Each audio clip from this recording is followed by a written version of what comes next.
অষ্টম শ্রেণী গণিত অনুশীলনী 4.2 15 নং প্রশ্নের ঘ। এখানে বলা হয়েছে যে সূত্রের সাহায্যে গুণফল নির্ণয় করো। ঘ নম্বর প্রশ্নটি হলো x square plus A into x to the power 4 minus A x square plus A square. এটাকে করতে হবে। এখন আমরা কি করব, এক্স স্কোয়ার প্লাস এ এক্স স্কোয়ার প্লাস এ লেখার পর এই যে এক্স টু দি পাওয়ার 4 রয়েছে এটাকে ভেঙে দেব। এক্সের উপর স্কোয়ার, আবার ব্র্যাকেট দিয়ে বাইরে স্কোয়ার দিলাম। এই এক্স টু দি পাওয়ার 4কে ভাঙলাম, এক্স টু দি পাওয়ার 4কে এভাবে ভাঙলাম, তারপর মাইনাস দিয়ে এই যে এক্স স্কোয়ারটা আগে লিখলাম, এটাকে পরে লিখলাম, মাঝখানে ডট দিলাম। এক্স স্কোয়ার ডট এ, এইটা যেই কথা, এ এক্স স্কোয়ার একই কথা। আমরা এরকম কেন করলাম, আমরা সূত্রে ফেলবো, এই জন্য আমরা এটা করলাম। তারপর এ স্কোয়ারের স্কোয়ার রয়ে যাবে, প্লাস এ স্কোয়ার, এটাই রয়ে যাবে।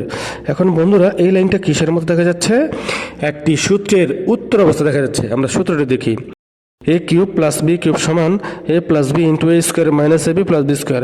বন্ধুরা এই লাইনটা এই উত্তরের এই রূপের মধ্যে দেখা যাচ্ছে।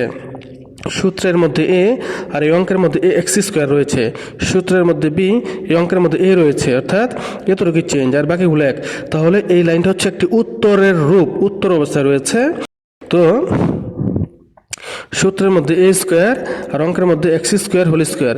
তো এক্স স্কোয়ারটা হচ্ছে এর জায়গায়, এই জন্য সূত্রের মধ্যে মাইনাস এ বি, অঙ্কের মধ্যে মাইনাস এক্স স্কোয়ার এ, কারণ এক্স স্কোয়ার হচ্ছে এর জায়গায়, এই এ হচ্ছে বি এর জায়গায়।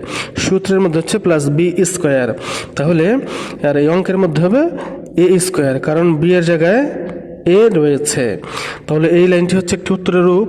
এটার প্রশ্ন হবে কিভাবে, আমরা জানি যে প্রথমে যেটাই থাকে এক্স স্কোয়ার প্লাস এ রয়েছে, এই দুইটাই লিখবো, লিখে বাইরে একটা করে কিউব দিলেই হয়ে যাবে।